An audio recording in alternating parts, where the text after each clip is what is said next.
Good morning. The committee, subcommittee on crime and government surveillance is called to order. Without objection, the chair is authorized to declare a recess at any time. We welcome everyone to today's hearing on organized crime. Without objection, I'm going to, even though he may not come, Mr. Correa will be permitted to participate in today's hearing for the purpose of questioning witnesses and will receive 5 minutes for that purpose. I thank our Democrat colleagues for working with us to get started at 9 this morning. I now recognize the gentlewoman from Florida to lead us in the Pledge of Allegiance, Ms. Lee.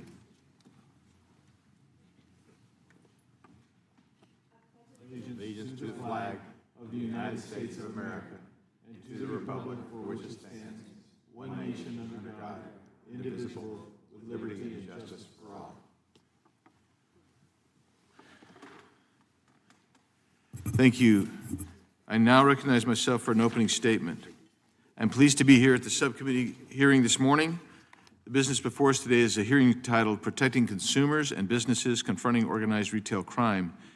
Organized retail crime is a growing threat to our retailers and their employees, our law enforcement, and our communities. The crisis is not going away. In fact, it is on the rise. In fact, we held a hearing on this very topic a little more than 2 years ago. Today, we will have the opportunity to see how the crisis has evolved.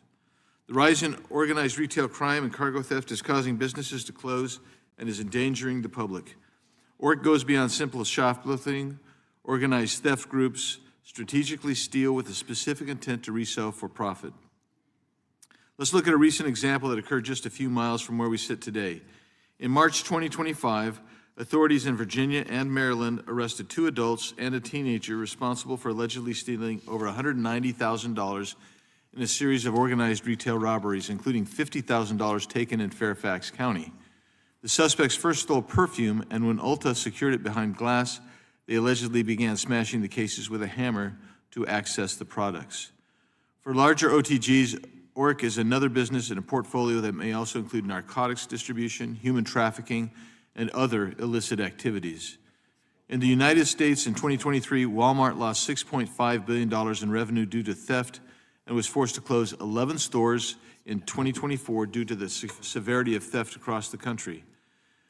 But ORC victims are not only big box stores. 8 in 10 retailers have said the violence and aggression associated with ORC incidents increased in the past year. Additionally, ORC groups have increasingly engaged in cargo theft, targeting the trucking and railroad industries as lucrative new sources of stolen goods. According to the American Trucking Associations, that's ATA, cargo theft has cost the U.S. trucking industry approximately $7 billion per year. Rogue prosecutors and soft-on-crime policies in some jurisdictions are fueling a rise in ORC. Criminals emboldened by soft-on-crime prosecutions and progressive bail reform laws know that they can avoid prosecution and incarceration if they stay below the felony threshold. Thus, criminals intentionally steal products valued just below the dollar amount required for the crime to become a felony, knowing that those crimes are not prosecuted. Furthermore, with some states passing irresponsible progressive bail reform laws, these criminals know that they will be immediately released. Once they are released, they go on to commit similar or more serious crimes without facing any consequences. It's time we fight back. Organized retail crime must be stopped, criminals must be penalized, and shoppers and retail employees must not live in fear. I want to give some key statistics and impacts. Cargo theft costs the trucking industry $18 million per day. That's about $7 billion annually. Retail theft is estimated at $45 billion in 2024 and is projected to exceed $53 billion by 2027. Nationwide job losses attributed to ORC, more than 650,000. Merchandise thefts, shoplifting is up 19% in the past year, on top of a 24% increase in 2022 and 2023. External shoplifting incidents are up 18%. Overall merchandise theft up 12%. 51% of retailers report thieves are more aggressive in the past year, after a 73% reported increase in the prior year. 70% of retailers saw increases in phone scams, 55% in digital e-commerce fraud, 50% in cargo supply chain theft tied to ORC. 66% of retailers report transnational ORC involvement since 2024. And as someone who lives in Arizona, I can tell you transnational theft is a big issue. I look forward to hearing from our top flight list witnesses today, our panel of witnesses today, and I'm grateful for them being here, grateful to you in the audience who are here, and grateful to each member of the committee who is here and our staff as well. With that, I yield back on my opening statement, and now I'm moving on to the next thing. Yeah. Oh, we got Mr. Cohen. Yeah, I recognize my friend from Tennessee, Mr. Cohen, for his opening statement. Thank you, Mr. Chair. I am sitting in for Ms. Lucy McBath, who's a good friend and an outstanding member from Atlanta, Georgia. She's unfortunately, or fortunately, she's there to help her husband through a surgery, and she asked me to come in. I'm not necessarily known for great activity at 9 o'clock in the morning, but for Ms. McBath, I'm here. So thank you. And I'm honored to be here with Mr. Nels, a hawk on law enforcement against retail crime. Yeah, thank you. Organized retail crime is a very real problem and occurs in every corner of our country. When I was young, and I don't think it necessarily has anything to do with religion, but my grandmother told me buy wholesale. So we're concerned about wholesale crime too. It's out there.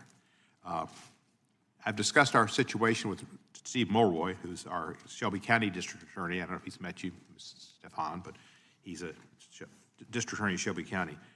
And we shared examples of recent cases and how state lines affect law enforcement. Arkansas, we're at the corner, southwest corner of Tennessee. So to the west is Arkansas, and to the south is Mississippi. The other two corners of our city, our county, touch Tennessee.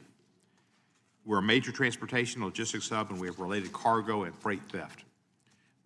One of our senators, Marsha Blackburn, is introducing a bill with Senator Amy Klobuchar called the Cargo Security Innovation Act. And I plan to support that with her because that'll be a way to go after the theft that we've had on railroads, which is a serious problem. They take hit the trains and take the cargo out, and they also hit trucks. So that's important. This all threatens the safety of the public and employees of the myriad companies that are targeted and drives up costs for consumers. So at a time when everyone is feeling the affordability crunch for many of the American dreams being pushed further away and being stolen from them, we don't need to talk about hoaxes or anecdotes, as I'm sure all of us here have relatable stories that we can share, and we need to talk about solutions, which we'll do today. It's always best to start with data. That's how we ensure we identify and tackle the problem with a solution that works. This is one of the difficult parts of the conversation, though. The data is incomplete and bogged down by different definitions and ways of counting. So we know we have a problem, but its extent and implications are somewhat unclear. It touches on a fundamental principle of American government, federalism, and I imagine District Attorney Stefan will discuss that. We feel this acutely in Memphis because of our location. The President created the Crime in Memphis Task Force, which was designed to surge federal law enforcement resources in Memphis and improve coordination across agencies.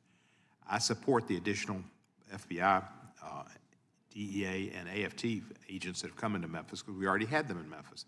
And they're finding guns and illegal guns, they're finding drugs, and they're finding other crimes that are against federal law. But he also put the National Guard in, and he put some ICE agents in. Memphis is not an immigration center of crimes, and most of the people that are there that are immigrants, even if they did come into the country illegally, most of them are working legally and doing a lot of important work in Memphis in the construction industry, the tourism industry, and they're necessary and needed. Heck, when we build that 990-person ballroom, we're going to need waiters. They're going to all be in El Salvador, so we need to be concerned about that. The National Guard basically they are present, and patrol is important in law enforcement, but they're not doing much in the way of crime fighting, and that's what's intended, I think. So it's somewhat changed the relationship in federal, state, and local law enforcement. The order is focused on street and violent crime. And Memphis has had too much, and it's gone down. It went down before the federal task force came in, but it's gone down even a little bit more. We don't know exactly what street crime is, but we know when we say we're going to go in with ICE and take out the people that committed the most serious offenses, the worst of the worst, and we mentioned crime as homicide, we mentioned rape, we mentioned pedophiles, we know who those people are. But they're arresting people simply for the offense of being in the country illegally. It's not right, but it's not necessarily something that should cause deportation when they are not committing crimes and they are contributing to the economy. So that's a concern we have. The U.S. Marshals are in charge of the situation in Memphis, and we understand that, and they're doing a good job. All of this is to say, when developing policies to address organized retail crime, they must be well-designed with thoughtful resources of allocation and roles and responsibilities. Federal assistance is good, but especially on interstate problems, but on strictly local problems, we need to be concerned about the separation of powers. That's the question I hope we'll get into and understand, is the place for federal law enforcement and the place for state and local law enforcement. With that, I yield back my time. Gentleman yields back. I now recognize the ranking member of the full committee, Mr. Raskin, for his opening statement. Thank you very much, Mr. Chairman, and thanks to all the witnesses for coming to be with us today. In recent years, retailers have emphasized that organized retail crime has become a significant threat both to public safety and to the retail economy, threatening the viability of businesses like cargo brokers, shippers, big box stores, and online marketplaces, as well as the physical safety of people who work at these different businesses. Although we lack one clear definition of organized retail crime, we know what the essential problem is now: continuing criminal enterprises that operate in a coordinated way to commit large-scale theft of merchandise for resale or to defraud retailers and convert the proceeds into cash or cryptocurrency. This is not petty shoplifting by middle school students. It's a multi-billion-dollar industry that evolves and adapts almost daily to the latest technological trends, security improvements, and modified business operations. Social media and local news reports are filled with videos of smash and grabs and mobs raiding cargo containers. These accounts are shocking, but they are the tip of the iceberg. Criminal networks recruit people to steal or boost specified merchandise from retailers, sometimes paying the boosters travel expenses, then fence these stolen goods online, shipping them across state and sometimes national borders, and arranging for resale of the merchandise to other stores, or even returning them to the retailer that they had stolen from in the first place. Others steal hundreds of gift cards from retailers. They then peel off the label to obtain the unique code on each card before doctoring them up to look new, returning them back to the store shelves, and using customized software to track the card numbers online. When unsuspecting customers eventually purchase the cards and load them with value, $50 or $100 for a nephew's holiday gift or $500 for a wedding present, the thieves can drain all the money off of the cards for themselves remotely in this diabolically clever scam. The customer only finds out what happened if their disappointed nephew or the newlyweds complain about getting a gift card that has no value on it. It's increasingly clear that these kinds of operations at this scale are coordinated, enabled by the most up-to-date technology and communication tools, and very hard to stop. State and local law enforcement are our first line of defense against organized retail crime, but state and local officials have limited resources and authorities to investigate and prosecute crimes that cross state lines and even international borders. In recent years, federal agencies have taken some interest in confronting this problem, but federal prosecutors tend to focus their own limited resources on the largest and most brazen schemes, especially those involving theft of large amounts of cargo or thefts involving losses in tens of thousands of dollars. Many organized retail theft schemes are too complex for state prosecutors and too modest for federal prosecutors, creating a growing enforcement gap. As this committee grapples with the problem, I see two basic challenges. First, we need better data, because retailers, retail organizations, and law enforcement all track organized retail crime using different definitions and different methods. We've got a hard time canvassing the real scope and dimensions of the problem or formulating an effective targeted response. In some cases, retailers are targeted by the gangs for weeks or even months before it becomes clear that the crime is even taking place. If we're going to tackle this problem, we need standardized national data utilizing a consistent, widely accepted definition of organized retail crime. We cannot dismantle these criminal networks until we have a real understanding of how they operate and how much damage they're causing. Secondly, we need to see better coordination between federal law enforcement agencies and their state and local counterparts. A national task force could be very useful in finding the broader patterns in local incidents and conducting complex investigations across state lines. I would hope any such task force would be nimble enough to follow organized retail crime as their methods evolve. In 2022, Congress passed the Informed Consumers Act to bring more transparency to online transactions on certain platforms.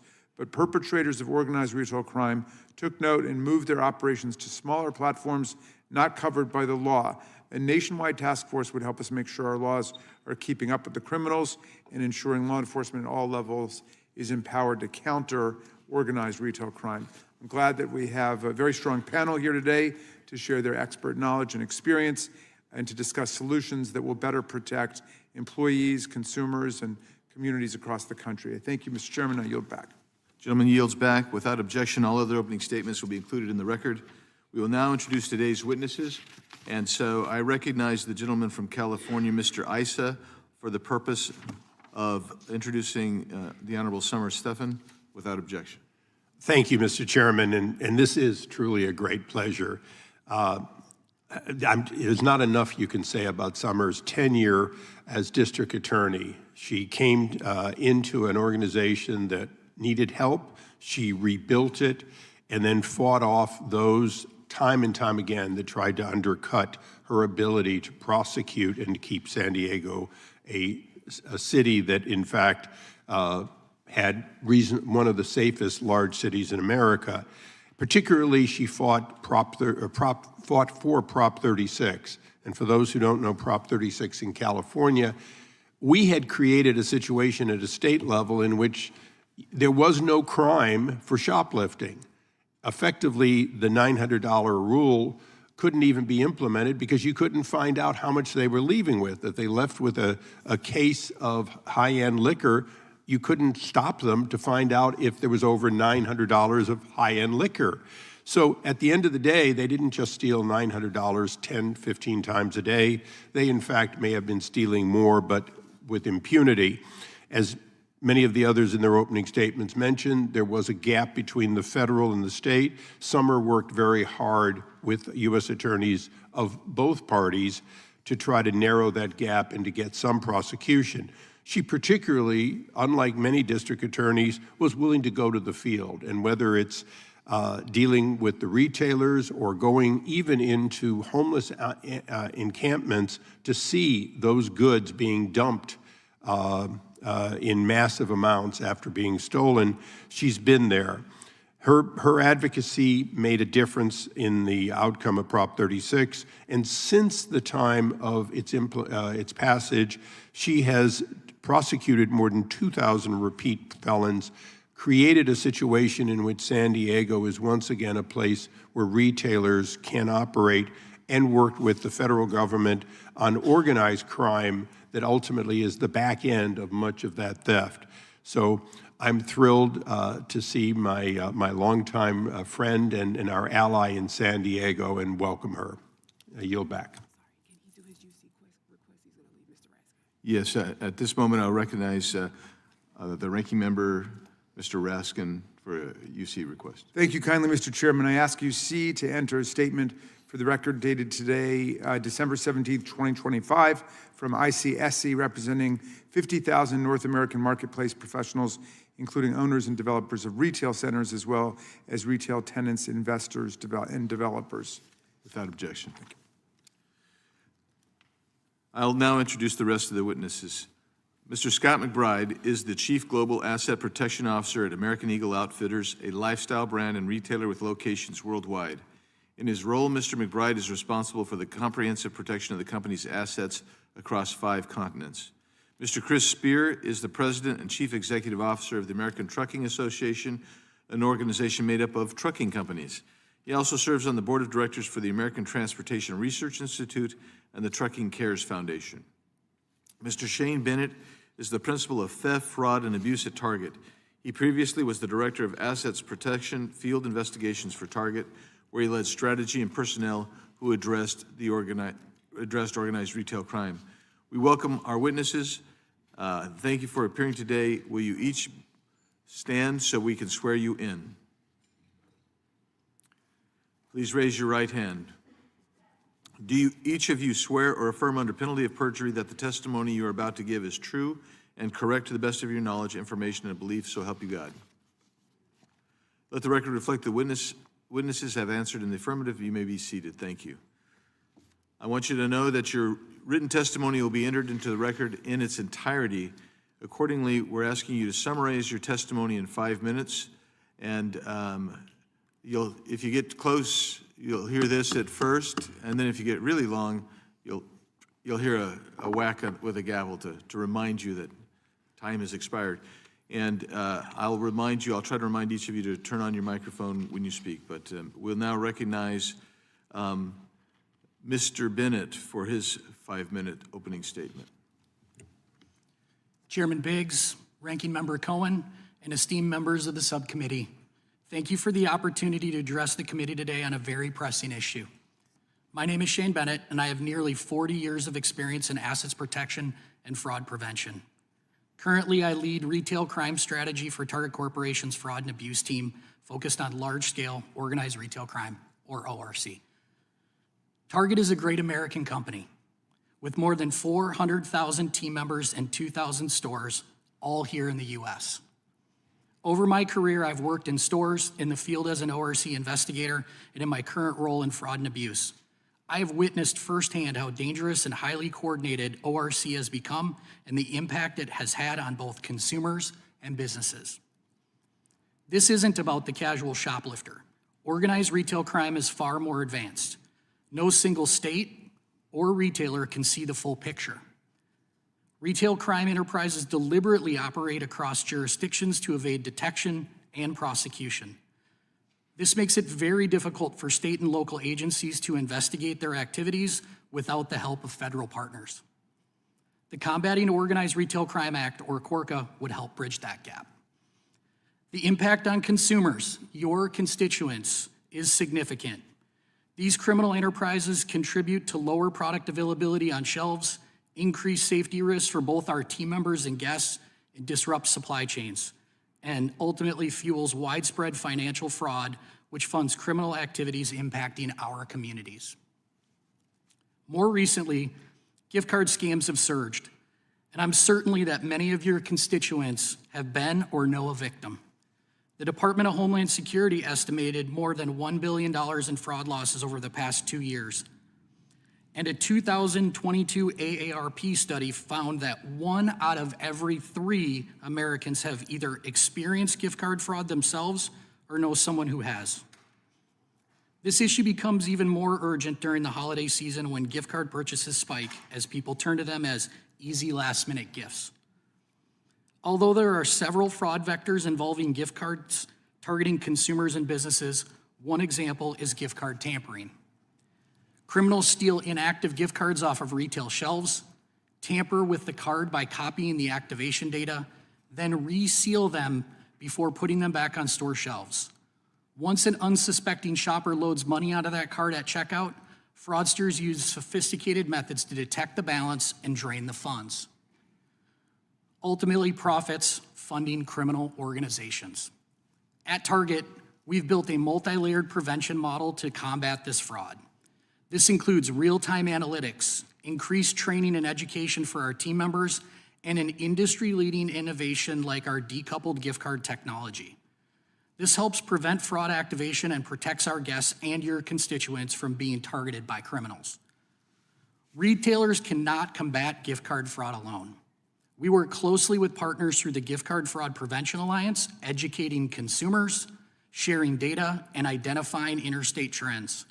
Additionally, our partnerships with federal agencies are essential. For example, Target and industry partners coordinate with federal law enforcement through Project Red Hook, an initiative with Homeland Security investigations. This collaboration traces illicit financial flows, identifies transnational fraud networks, and disrupts organized retail crime operations that span multiple states. In the past 2 years, there have been 232 arrests with asset seizures totaling approximately $8 million. This partnership shows that we can dismantle criminal groups. The Combating Organized Retail Crime Act would strengthen and expand the model by providing tools needed to disrupt the sophisticated criminal networks and protect consumers. Target, along with the entire retail community, strongly supports CORCA, urges Congress to pass this bipartisan legislation quickly. Thank you for your leadership on this issue, and I look forward to your questions. Thank you, and we appreciate your testimony. Now I recognize District Attorney Stephan for her 5-minute opening statement. Thank you, Chairman Biggs, Ranking Member Cohen, and Ranking Member Raskin, members of the subcommittee, for this opportunity to speak before you. I am before you as a 35-year prosecutor. For the record, that's longer than I've been alive, not a prosecutor. And I rose through the ranks to become the elected district attorney for San Diego County. For perspective, San Diego County is the 5th largest county in the United States. I have the honor of serving 3.3 million people that call San Diego home. I'm also the chairwoman of the National District Attorneys Association, one of the oldest prosecutor associations in the nation. A few years ago, we saw that organized retail theft was not what it used to be, that it was highly organized, highly sophisticated, and to keep up with it, we needed to get organized. So I formed within my office an organized retail theft task force and worked with our police departments on combating this crime. With that, we've had great success. I believe that we may be the office that has prosecuted more organized retail theft. In 3 years, we brought 336 defendants who were responsible for organized retail theft to justice, with losses to stores of $3,208,000. But this is just the tip of the iceberg, and I think one of the reasons that I am so grateful for the work of this committee is because despite all the resources where I've put this task force and the number of people we've prosecuted, we have not been able to get past the booster level, that's the people who are conducting the theft, and then in many cases where we were able to build through search warrants, cell phone evidence, capturing camera evidence, we're able to go up the chain to the fence level. But we recognize very quickly that we cannot get through as a county prosecutor to the level of the organized criminals that are pulling the strings and that are responsible for reselling the products or shipping them overseas to never be found again. I'm going to give you an example of a case that we did recently that I think really illustrates this point. We had a very sophisticated heist at a chain jewelry store. They targeted Rolex watches. And within a couple of days, as we were putting the case together, we were able to make some arrests and discovered that the Rolex watches were all already shipped overseas. But I think what really made me more passionate about the fact that this needs to be a whole nation effort is because we discovered that the same crew was also responsible for the same type of thing in the state of Washington. But we had no alert system or a data bank of federal, state, locals to address and to get an alert that they might be coming for us because we have a very fancy store just like the one in Washington. That's just one example, but we've had many cases, especially in the crews that target commercial and home burglaries, that we've discovered have committed a chain of those across the United States. And when we got them, we were able to get the group, but we were not able to recover the product nor to get up to the chain, the international and national chain that's involved. I also want to tell you that another thing about being on the ground is that this is such a victim-centered crime. When we prosecuted the Ulta store $700,000 heist, looking in the eyes of those young workers that expected to have a safe place to work and found out that they couldn't even look at the thieves because they would look at them like, what are you looking at? You can't do anything about it.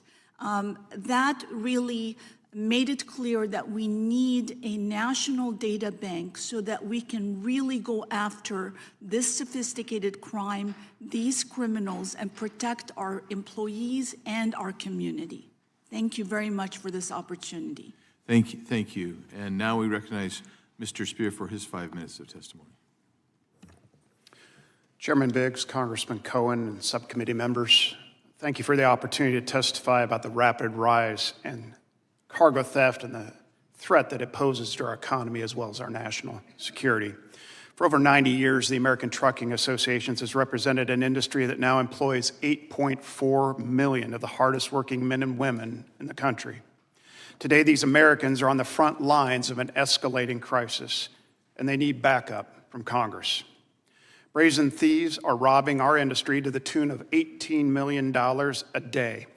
Motor carriers not only have to replace stolen products, but shoulder higher insurance premiums and invest in new security measures. These added expenses put jobs and businesses at risk, and those elevated costs for fleets are felt by consumers at the store. Plainly, there is a direct connection to rampant cargo theft and what Americans are paying at grocery stores. Across the supply chain, cargo theft is estimated to cost up to $35 billion annually. This is money that belongs in consumers' wallets, not criminals' pockets. There are two categories of cargo theft: straight theft and strategic theft. Straight theft has been around since trucks have been on the road a century ago. It involves the physical theft of cargo from a distribution center or the back of a truck. Crews will stalk tractor trailers and strike when they are stopped at a rest area or even a traffic light, putting truck drivers and other essential supply chain workers directly in harm's way. In Arizona, police recently arrested several individuals who had stolen 6 figures worth of energy drinks. They were later linked to a $3 million heist of electronics. In Georgia, 4 men were recently convicted for multiple thefts of electronics, copper, and apparel totaling more than $1.7 million across the entire Southeast. These incidents are happening in every state and in every district. In contrast, strategic theft involves the use of advanced cyber tactics to trick shippers, brokers, and carriers to divert and hand over their loads. This high-tech form of cargo theft has become a digital renaissance for thieves, surging 1,500% since 2021. Over 90% of fleets are small businesses operating 10 trucks or fewer, yet they are forced to compete in an arms race, trying to match the formidable technological capabilities of sophisticated criminals who are often based overseas. The transnational aspect of cargo theft also makes it a national security issue. Proceeds from stolen goods finance other criminal activities, including drug trafficking, organized crime, and even potentially terrorism.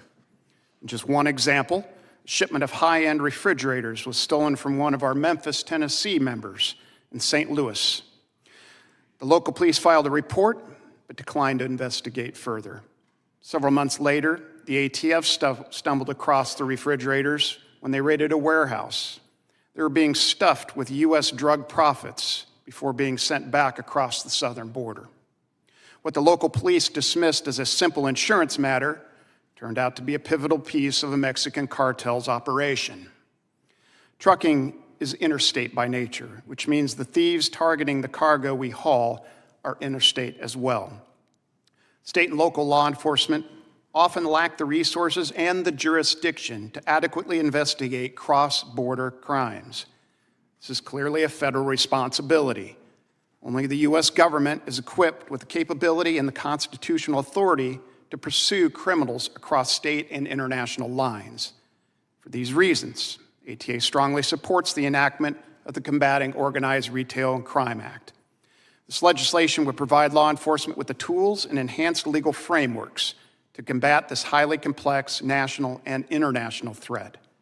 Rather than ignoring what our economy needs, CORCA would centralize data and coordination, federal, state, local, and industry, and proactively unravel schemes orchestrated by transnational crimes. The theft of cargo is a nationwide problem, and it requires a national solution. By bringing the fight to organized theft groups, CORCA would help safeguard Americans who work in our supply chain, and it would protect national security. Thank you, and I look forward to answering your questions. Thank you. Next, Chair next recognizes Mr. McBride for his 5 minutes opening statement. Chairman Biggs, Congressman Cohen, and esteemed members of the committee, thank you for the opportunity to address the critical issue of organized retail crime. ORC is not new. What is new is the veracity, sophistication, frequency, and geographic reach that has escalated dramatically in the last 5 years.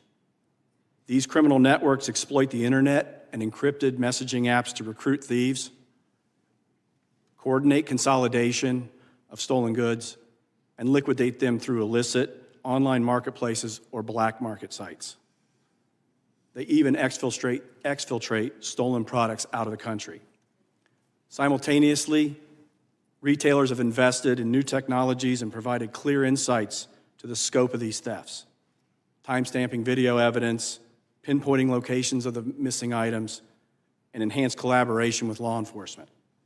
Despite our efforts, the problem continues to grow. ORC is far more than simple shoplifting.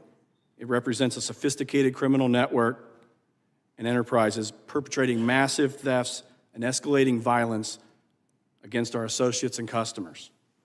These groups cross jurisdictional lines to avoid prosecution, deploy professional-style tactics to fuel their nefarious operations, include reverse logistics, illicit liquidation, financial crimes, and recruitment.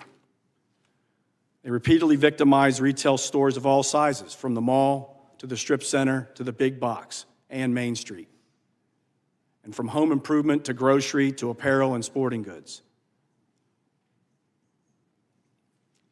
They interrupt the normal shopping experience for our customers, demoralize our associates, and disrupt our supply chains.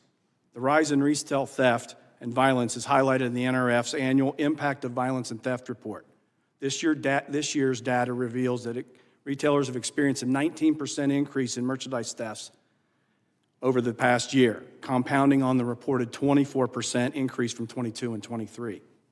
And on violence, 51% of retailers report thieves are more aggressive this year than the following 73, and in addition to the 73% increase from last year. In-store theft is only one aspect of organized retail crime. Groups have become more sophisticated in both method and tactic. Over the past year, 70% of retailers have reported increases in phone scams, 55% increased their digital and e-commerce fraud, and over 50% saw increases in cargo theft.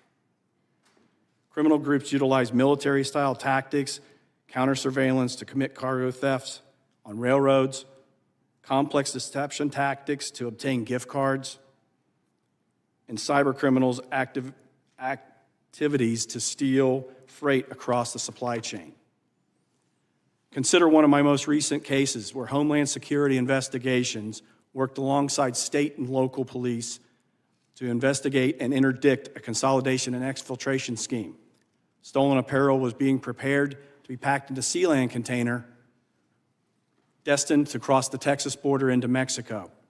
With the assistance of corporate investigators, HSI recovered approximately 2,000 pairs of American Eagle jeans, retail value of $100,000, inside of nearly $2 million in other apparel. RFID research revealed my items were stolen from 35 stores across 13 states within the past 4 weeks of that time. The group was tied to a group out of Houston and Katy, Texas, that had linked to transnational criminal organizations in Mexico.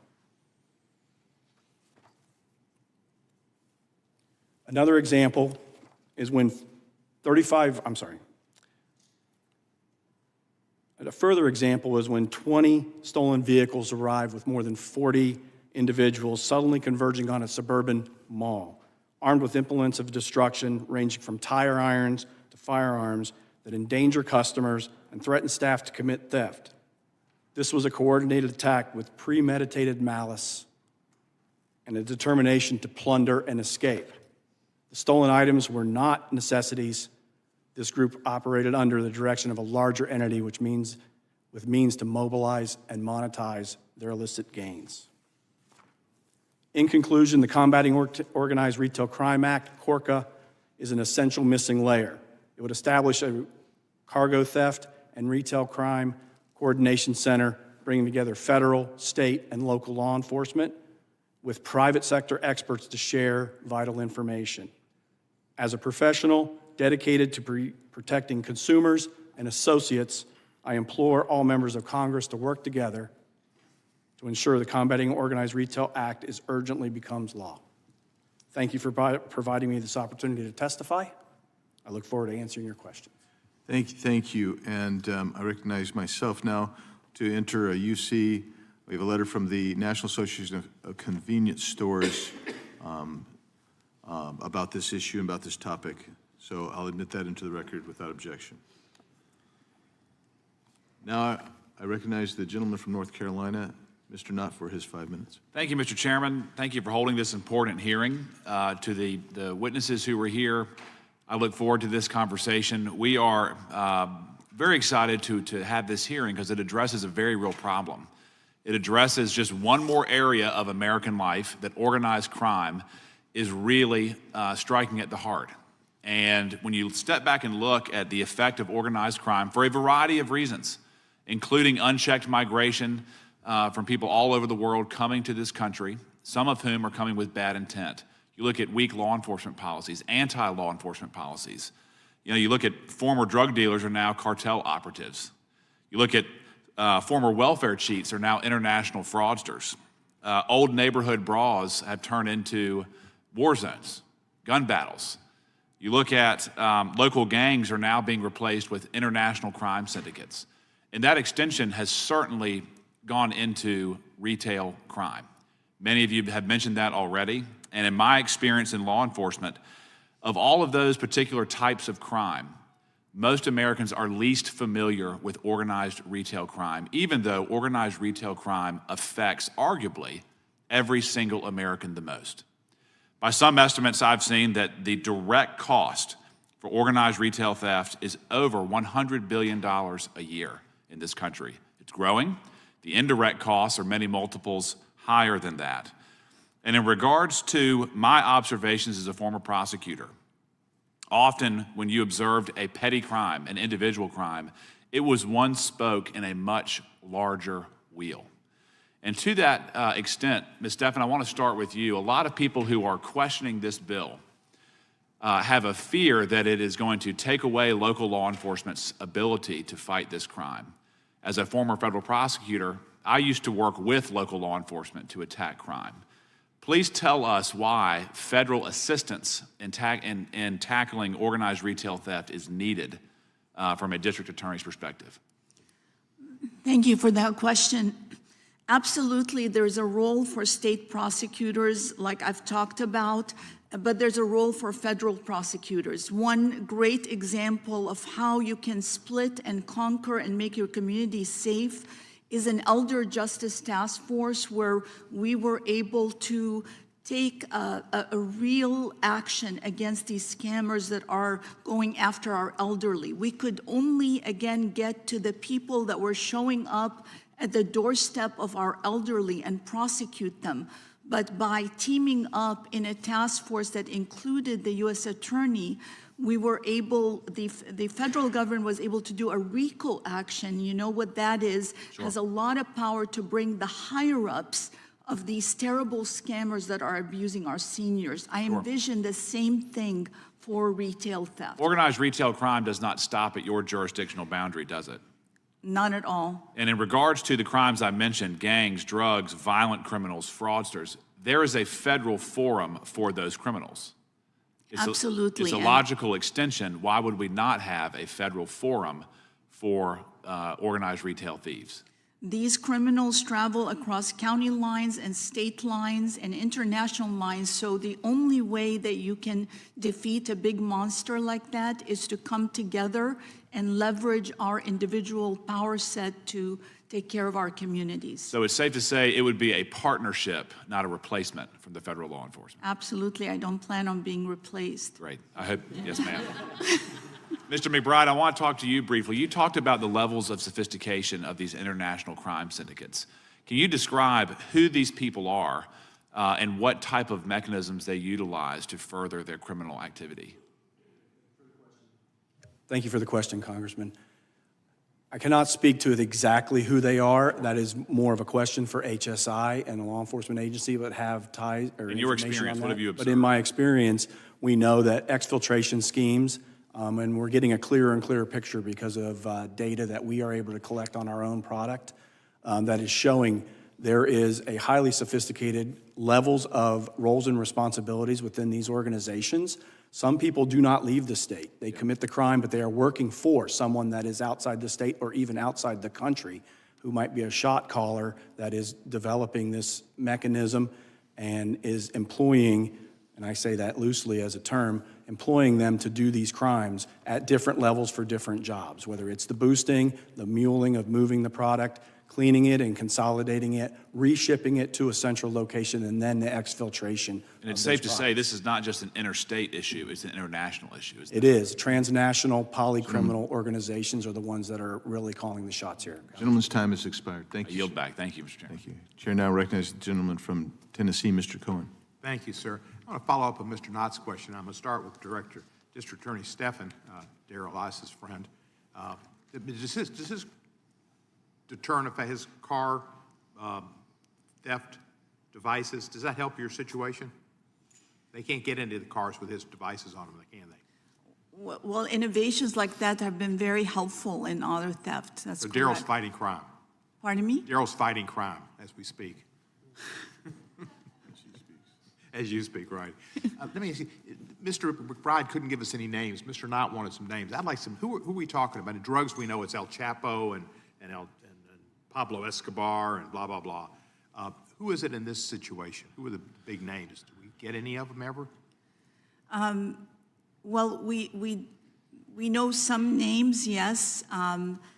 We know that, for example, when it comes to these, what I talked about, the commercial burglaries and the home burglary crews, those we've been able to identify to a group that is abusing what's called an ESTA visa that's coming from a variety of countries, and they're coming in and then getting replaced, and another group comes in and just follows through with what they've been doing. So that has been identified. Can you tell us the names?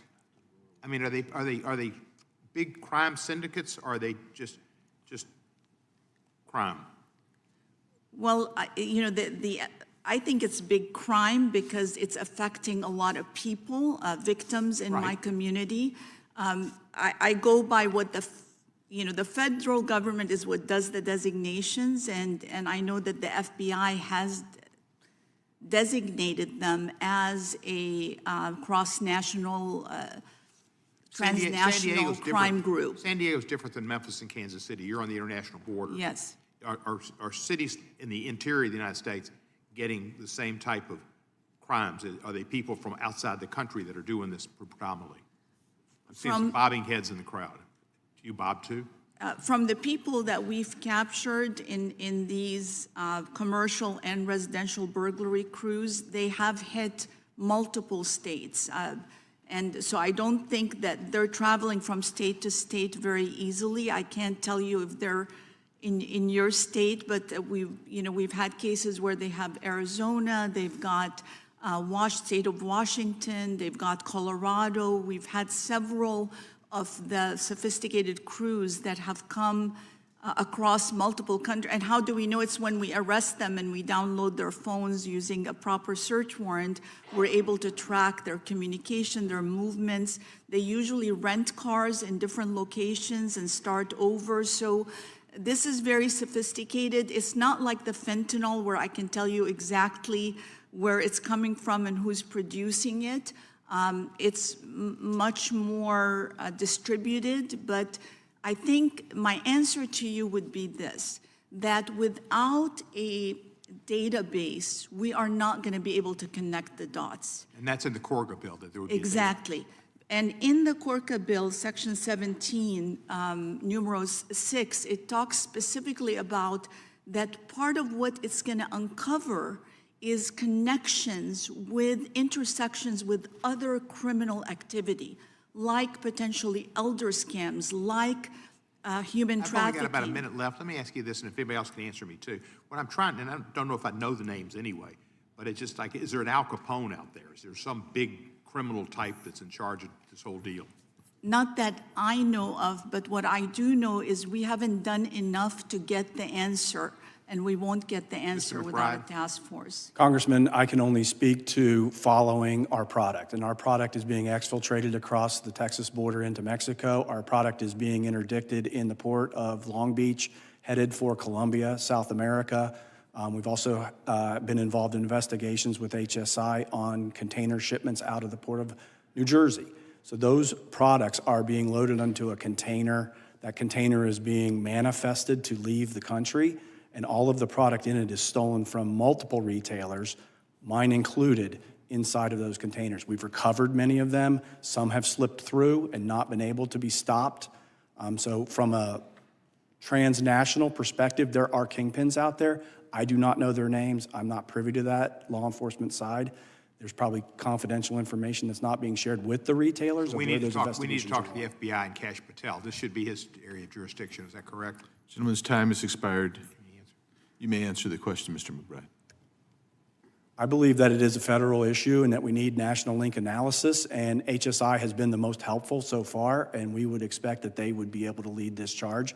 The FBI is certainly involved as a partner, along with other federal agencies. Thank you, sir. Chair now recognizes the gentlelady from Florida, Ms. Lee, for 5 minutes. Thank you, Mr. Chairman, for holding this important hearing, and thank you to all of our witnesses for being here with us today. You have highlighted something that is so important for us in Congress to recognize, and that is that the threat of organized retail crime has grown exponentially, and today we are seeing such sophisticated schemes involving fraud, impersonation, and also cyber-related tactics, and that necessitates, in many ways, a federal coordinated response.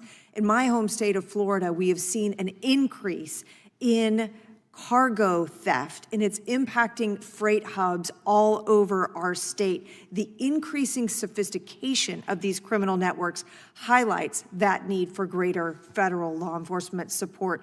And so, Mr. Speer, I would like to go back to you and your testimony. One of the things that you noted is that there is, in some state and local law enforcement areas, a lack of resources and jurisdiction, and you noted that this was clearly a federal responsibility.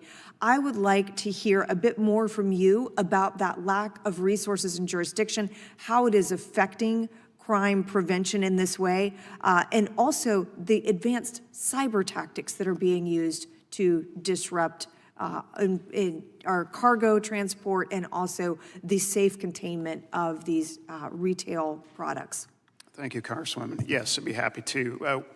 Trucking obviously operates in all 50 states, every congressional district. So we see the panoramic view of the nation. Moving freight state to state is a daily experience for us. But we worked with state law enforcement. We work with local law enforcement. The problem with this is that you're obviously moving from one point to another. This freight can get taken at any point in time in any state. It's that sporadic.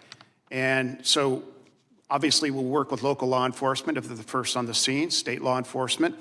But that freight can obviously be in another state before we can even figure out that it was taken.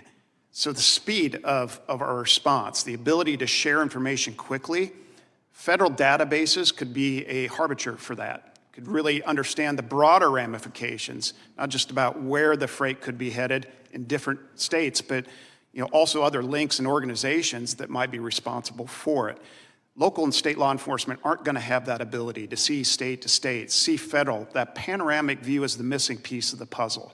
Okay, we're working just fine local and state.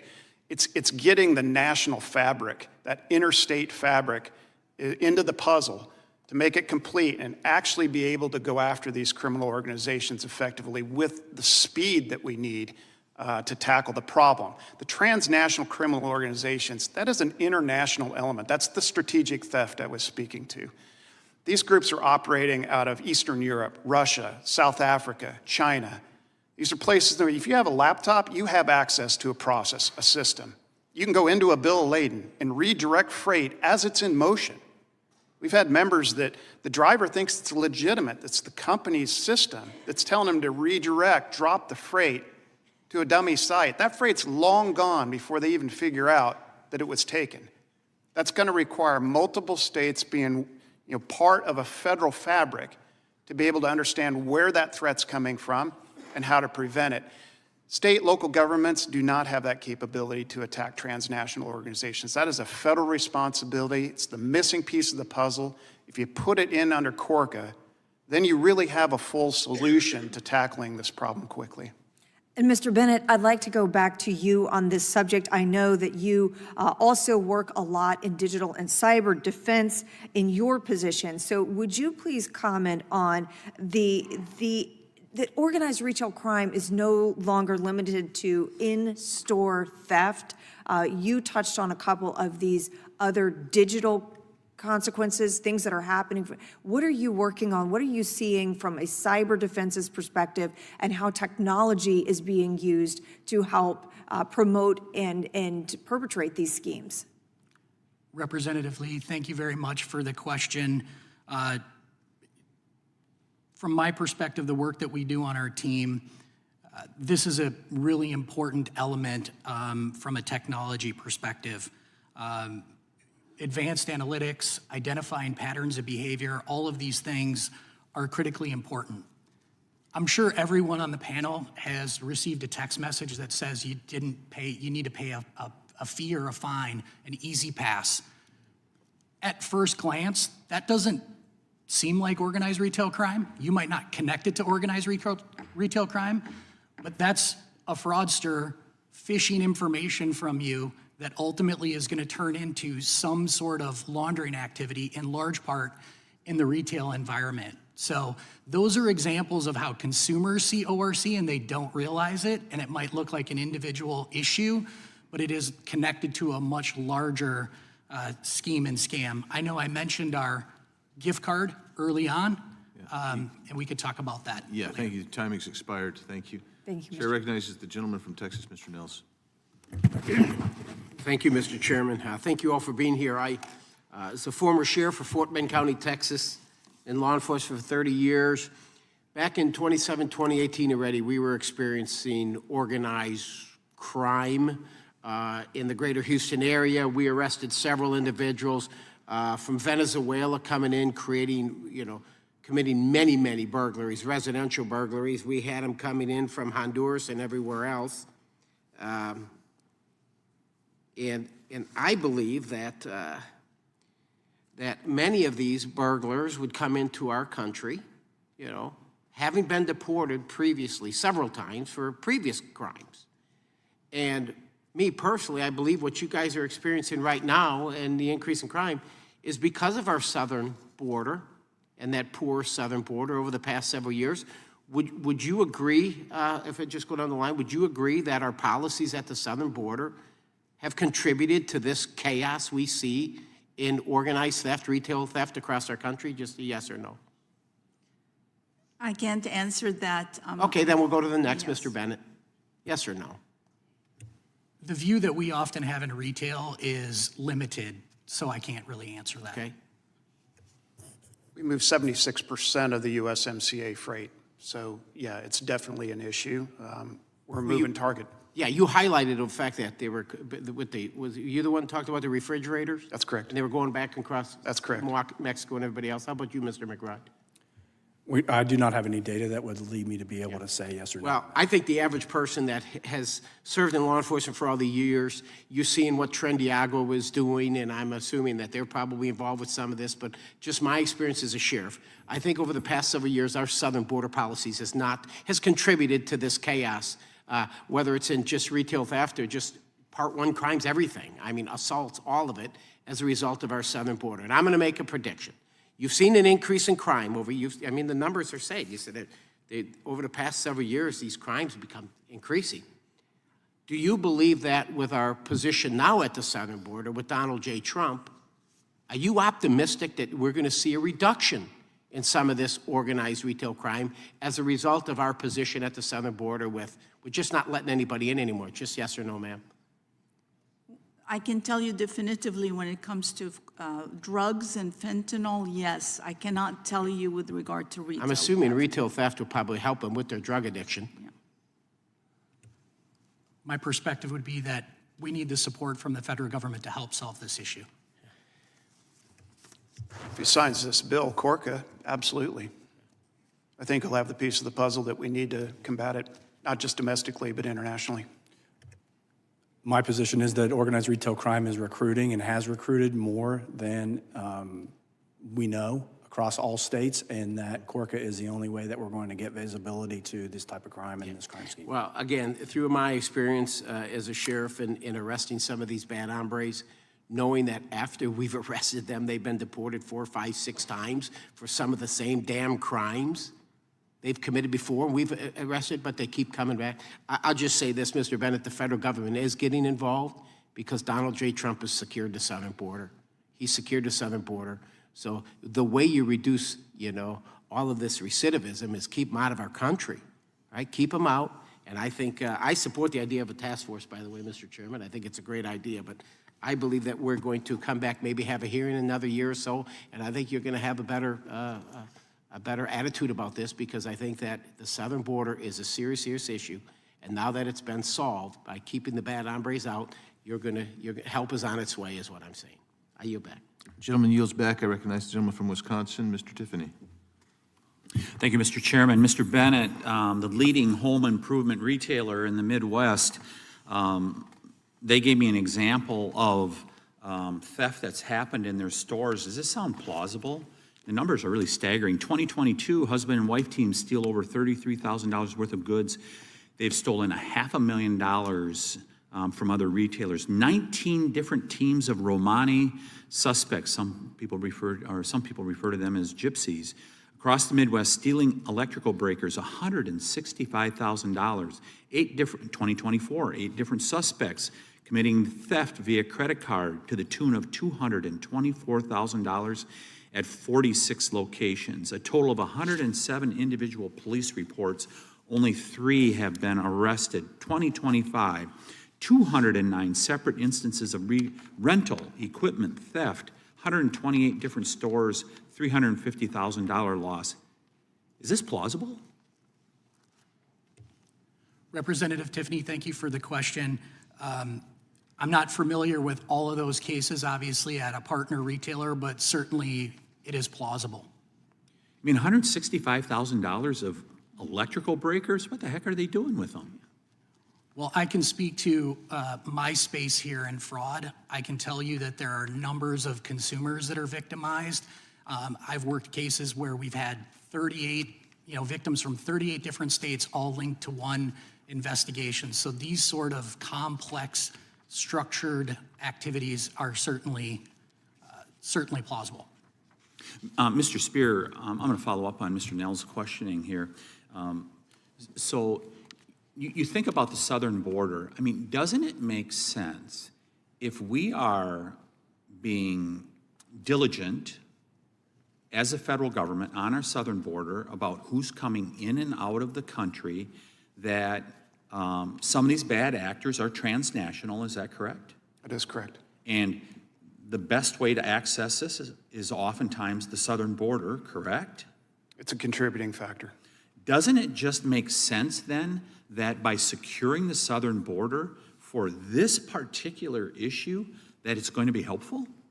There's no question about that. I think the southern border is certainly an element to it, but it's a very complex problem.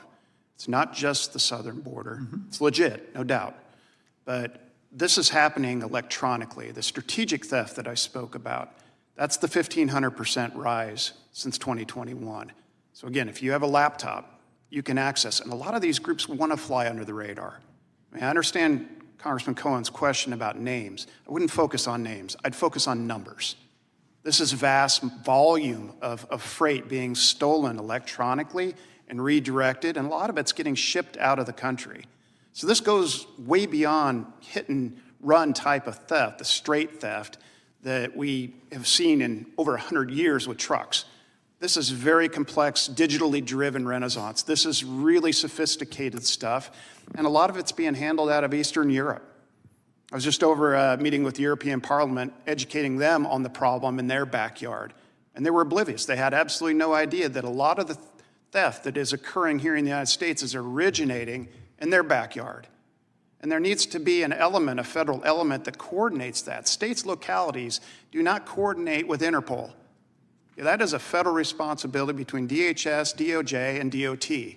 Bringing them into the puzzle, completing that fabric, and being able to coordinate the broader implication beyond the southern border is really what we're looking for. So you're talking about all elements need to work together, All elements. right? Because Mr. Cohen, Mr. Raskin commented about this is not your average shoplifter. So there are some prosecutors that are going to have to up their game, right? And I'm not referring to you. Mr. Issa gave a glowing review of the work that you've done, District Attorney. But isn't it correct that prosecutors need to do their job also? Is that correct? Absolutely. I think it's just all the pieces have to work. Nobody's trying to take jurisdiction from the others. It's just fulfilling those parts and pieces. Sharing information is step one. You've got to be able to understand beyond one state where the cargo is moving. Is it the origin where it originated? Is it in motion? Or is it the destination? That could canvass multiple states. Who do you file it with? Where does it go? That depository is really needed. I want to get one final question in for Mr. McBride. Which state policies targeting organized crime, in your opinion, have been effective? What state policies have been effective? Gentleman's time has expired, but you may answer, Mr. McBride. Yes, Congressman. So thank you for the question. And there are multiple states that have enacted organized retail crime laws, and those are being very, very effective within those states. The challenge is we need that national level link analysis and coordination center to be able to tie those together. Thank you. Gentleman's time has expired. I now recognize the gentleman from Alabama, Mr. Moore, for his 5 minutes. Hey, thank you, Mr. Chairman. Mr. McBride, have there been changes in the types of merchandise targeted by criminals in ORC? So every single retailer, thank you for the question, Congressman. Every single retailer has a key set of products that are being targeted by the organized retail crime groups. In my case, it is denim. It is jeans from American Eagle Outfitters. It is the highly lucrative, most expensive item that we sell on a regular basis. Other retailers have their own products that are being targeted. There were some photographs in the hearing room earlier of those products that are being recovered on a daily basis from law enforcement agencies at the local, state levels all over the country. Can you explain how certain policies have led to an increase in ORC? So in the post-COVID era, Policies you feel that? yeah, in the post-COVID era, the organized retail crime groups took the time to retool, and they have used the internet, encrypted apps to recruit known associates. They've used leverage techniques and social engineering to gain the upper hand on folks on citizens within the United States to do the dirty work at the lowest levels. They are sometimes minors. They are recruited. They are expendable to those organizations. They will roll up the next one to commit those crimes.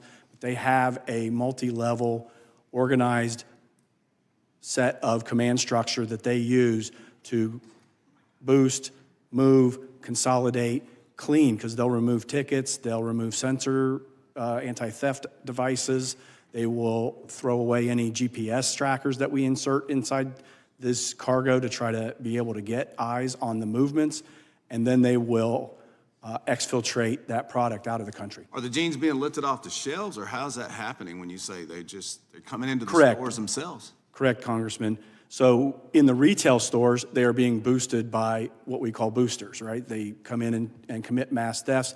They may come in and overwhelm a staff in a store that may only have a few associates working. They use intimidation tactics to try to come back and re-victimize the same locations over and over again because it's easier for them. We are also experiencing cargo theft. We have some of our shipments interdicted. We have, as my fellow witness stated, trucks that are broken into at truck stops, at red lights, in the mall parking lot. They will be removed. Ms. Spear, I remember like we were in the trucking business growing up, and I was in New York one night. We were in the sleeper asleep, and the truck started shaking. And all of a sudden we go back, and they've cut the lock, and they're stealing out the back of the truck. But now it sounds like it's almost, and it's a technological advantage for the criminal element, right? So how do they reroute this? Is that something they're doing with the GPS system, or how are they sending these trucks? Do they look official, and then they send them an email and say, hey, you're going here? How does that happen? Yeah, hackers will get into the systems, bill of ladens. They can see, actually, the most expensive cargo. That's what's different here. It's not just a hit or run and we roll the dice that we get something valuable. They know what's in the truck. It could be pharmaceuticals, it could be munitions, it could be a whole host of things that we don't want criminals to even know is in the truck. You can see that when you get into the system. And they double broker. They work with brokers. They are a facade. They're going as a legitimate motor carrier. But they're a front, they're a false front, and they intervene in that process as the broker is handling the freight from the shipper to the motor carrier. They pose as a false carrier, basically. So will they take it to a dock or a warehouse somewhere normally, or? Yeah, it'll move in generally multiple states. These are products that often end up going overseas. Energy drinks, they're banned in multiple countries. Didn't know that, actually. It's like Coors beer used to be banned, and the Smokey and the Bandit, they would move them east in the state. But growing up in Wyoming, I can understand. You know all about that, Yes, I do. Energy drinks, they put them on the black market in these banned countries. It's a very sophisticated crime. It's not just the hit and run type of crime that we're familiar with for the last 100 years.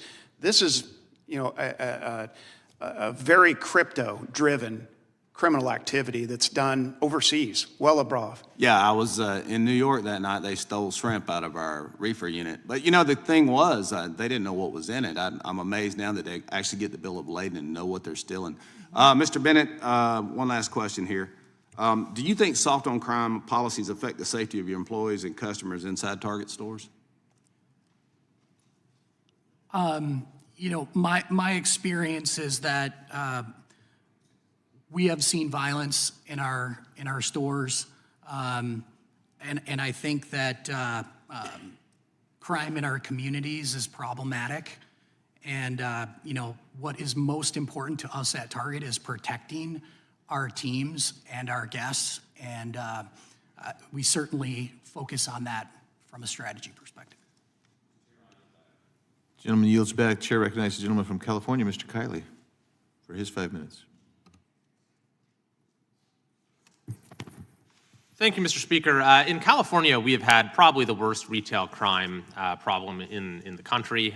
You go to our major cities, most of the things in basic convenience stores are behind lock and key, and the cause of this is probably threefold: a lack of resources for police, some rogue district attorneys like George Gascon in LA, who fortunately has been removed by the voters, and then very weak laws when it comes to punishing retail theft. Things got so bad, we have a witness from Target here today, that last year our governor, Gavin Newsom, was visiting a Target when a thief absconded with a variety of merchandise, and the governor starts berating one of the Target employees, saying, "Why aren't you stopping them?"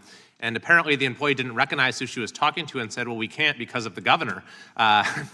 Despite this, the governor himself opposed an initiative that I was part of last year to actually restore some real consequences for retail theft in California. It eventually became known as Prop 36. The governor led the opposition against it. The state's political class closed ranks in opposing Proposition 36. And yet, at the end of the day, it passed with 68% of the vote. It passed in every single one of California's 58 counties, even Governor Newsom's San Francisco. It got more votes than any other measure on the ballot, showing just how fed up the people of California are with the rampant lawlessness that is proving such a threat to business and to safety. We have a district attorney with us today, District Attorney Steven. I know that you were a supporter, or at least are grateful for the passage of Prop 36. Can you just let us know how it's improved the ability of your office to actually hold criminals accountable and deter crime? And thank you, Representative Kiley, for your help with this proposition. It has been a game changer for us. We've been able to prosecute. It targets, as you know, habitual offenders. It doesn't target the kid who makes a mistake. But with targeting the habitual offenders, San Diego has already seen a 23% reduction in property crimes. It still doesn't get to that high level organized criminals that we need this legislation, the Corca legislation for, but it certainly has given us the tools to act. And of course, something that I worked on for a whole year alongside you and other leaders. That's right. The DA's Association really led the charge on that. So thank you for all of your work on it and for what you're doing now. And we certainly need these measures at the federal level to supplement those new consequences. Just out of curiosity, if you could have your wish as to any other changes that we could work for in California to make your office better able to protect the people of San Diego, anything come to mind? Well, for now, my wish is for the Corca bill that the National DA's Association supports and I support. I think that we don't know what we don't know, and by having a database, you will learn information, connect the dots, and be able to go after organized crime. There's really no other way to do it. Great. Well, thanks very much. And we have made crime illegal again, as we say now in California with this initiative. We still have a long way to go, but we've seen real improvement in no small part because of dedicated prosecutors like yourselves. Thanks very much. I yield back. Will you yield to Mr. Knott for? I'd be happy to, yes. I love it. Thank you, Mr. Kiley. I want to be sure that we're clarifying something here. There's a lot of talk about names, organizations, and so forth. And in my experience as a prosecutor, you have a local incident like a drug seizure. Then you have a repeat local incident, the same seizure, the same person. There's a search warrant of a device or a car, and international contacts are discovered. You go up the chain and you realize this is part of a much larger operation. It's not every stop, it's not every seizure. But when you uncover an international organization with a more sophisticated wheel, you have a forum in federal law enforcement to hand that case over to. That's where I receive the cases. And we're talking about whether it's drugs, whether it's firearms, whether it's human trafficking, there is a forum when those incidents occur. There's not that forum for retail theft. And the retail theft is occurring over and over and over with impunity. I just wanted to clarify that. Is that consistent with what you've experienced, Madam DA? That's absolutely the right description. So we have that. We have a forum for fentanyl where we handle some cases. The feds handle international cases. We have it for scams. We have it for gang violence. We do not have it for something that is ripping off the places that are the heartbeat of America, right. Small businesses and large businesses. That's right. And it's literally, one more point, Mr. Chairman, it's literally, I would get a notebook of a case summary that said this started local and now it's clearly international, and then I would work with local law enforcement to prosecute that case. You can't do that with retail theft. We need to fix that. That's right. Thank you, Mr. Naughton. Those are great points. Appreciate them. And so I recognize myself for 5 minutes. So this kind of reminds me of the pre-1972-ish idea in America that there was no such thing as the mafia, if you remember that. Hard to believe, but we went into the 70s. The movie The Godfather was required to remove the term Cosa Nostra or mafia from it by Joe Colombo, who was the head of the New York crime families, one of the 5 families. And so this kind of reminds me of that because none of us know who the kingpin is. We know that it involves international manipulation, and we know and suspect that, in my opinion, I suspect that you also have some south of the border cartel activity as well directing this, because I live in Arizona and we see evidence of this.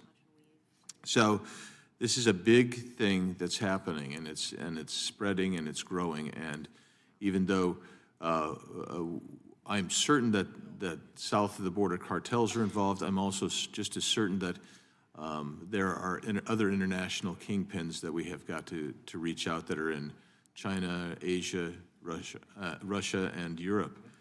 So I just want to report that not too many months ago, I took a tour of my local Walmart, big super Walmart place, you know.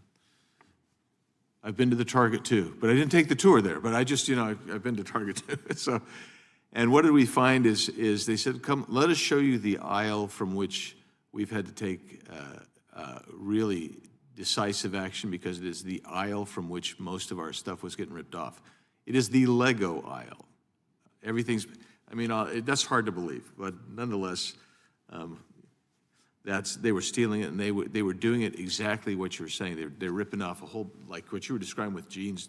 Somebody's coming in, they're boosting a whole bunch, getting it out there, overwhelming the staff, and moving it on some marketplace, extraneous marketplace. So there's a definite need to resolve some of this issue.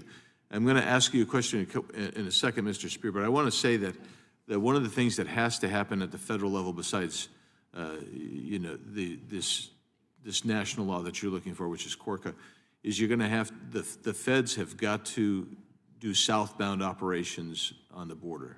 We do northbound operations endlessly, and we send people back, and that's why you're seeing the slowdown. But we don't do southbound operations very often.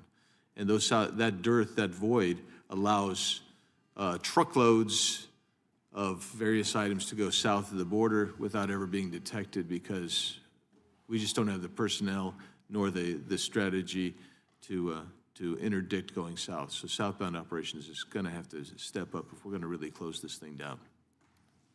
Mr. Spear, I wanted to ask you a question with regard to your testimony on page 10 of your testimony. I'm trying to figure out your tables 8 and tables 9.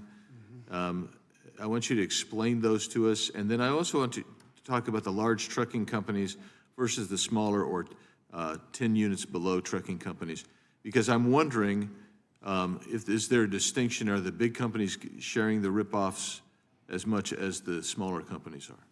Yeah, if you look at page 10 of the written testimony, table 8, table 9, table 8 is centered on motor carriers. So these are actual trucking companies that are moving the product.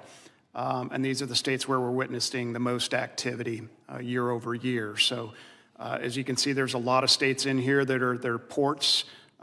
We also have several that are inside the U.S., but also have access to riverways like Tennessee. So you know, it's the type of cargo. It's usually occurring in larger cities, areas where there's ports, where there's ways that you can move very quickly.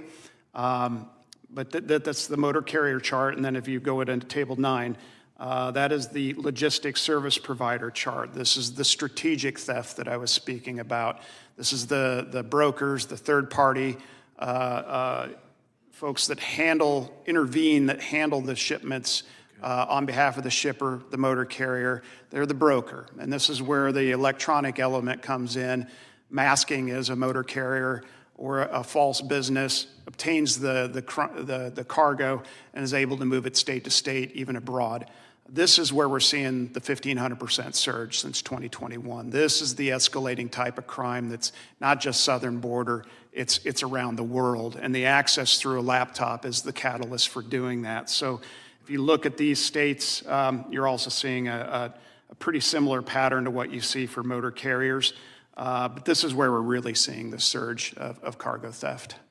And is there any distinction between large trucking companies, particularly in the logistics portion, the hijacking of the technology?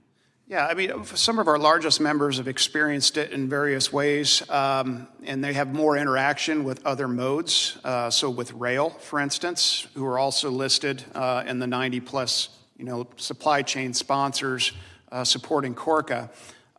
They have a lot of interaction, intermodal interaction with other modes as well. So there's a lot of connectivity, and they're going to have a lot more robust systems to see what's happening and track it. They also have a lot more technology in the trucks as well as the trailers to track that cargo. If you get down to 10 trucks or less operations, they're not going to have the wherewithal to combat this, let alone the ability to, who do I call? Do I call it where the cargo originated, where it's headed, or where the crime occurred? Who do I call beyond state and local law enforcement? There's no centerpiece to coordinate that. There's no sharing, there's no understanding. That's the missing piece of the puzzle that I think will bring in more capability for the 10 trucks or less businesses. And we don't want to see those folks go under. They're very important to local communities. They're doing the hard work day to day. They're just as important as the largest members of ATA. So, and, obviously, that's a direct interaction, too, with truck drivers. We really do care about their safety as well. So being able to train up and have that capability, we want that to happen across all members, large and small. So giving them that capability, I think, would be a huge step up, and we believe Corca does that. Thank you. And I appreciate each member of our panel and your testimony and your statement that is written and incorporated into the record. We appreciate it. This is an important topic to us, and as I spoke to, I think, all of you beforehand, this is necessary before you can even begin to move or mark up the bill. So we've been called to votes, but I'm going to yield about 30 seconds max to my friend from North Carolina who's just itching to ask another question. So, Mr. Spear, just briefly, is there anything we can do besides the criminal enforcement to assist in protecting the marketplace from these sophisticated scams? Yeah, I think the enhanced enforcement, federal, state, local, and working with us, we have to invest in this. We've got to train our employees just as much. That's all important. It's multiple pieces at the same time. What's missing is the federal. So the enforcement piece is important, but I think better information sharing is really, really critical. We talked about that. Deputy District Attorney talked about that in terms of other states and being able to see the broader, bigger picture. That's where you're going to see some of the bigger names and maybe who's behind this. Yep. Like I said, a lot of these folks want to stay low on the radar. They don't want to be tracked. Yeah, the best criminals are the hardest to catch. That's exactly right, and you're seeing them grow exponentially. So we think the information, the reporting, the ability to harbor that information is going to really, really help federal, state, local, as well as our industry understand the bigger problem, connect the dots faster. Again, this is all about speed. Yep. It's being able to act quickly and understand that. You get this extra piece of the puzzle in there, I think we'll be in a better place to do that. Thank you so much. Thank you, Mr. Knott. Thank you, members of the panel. Everyone will have 5 days to ask additional questions or submit statements for the record. With that, we are adjourned. Thank you.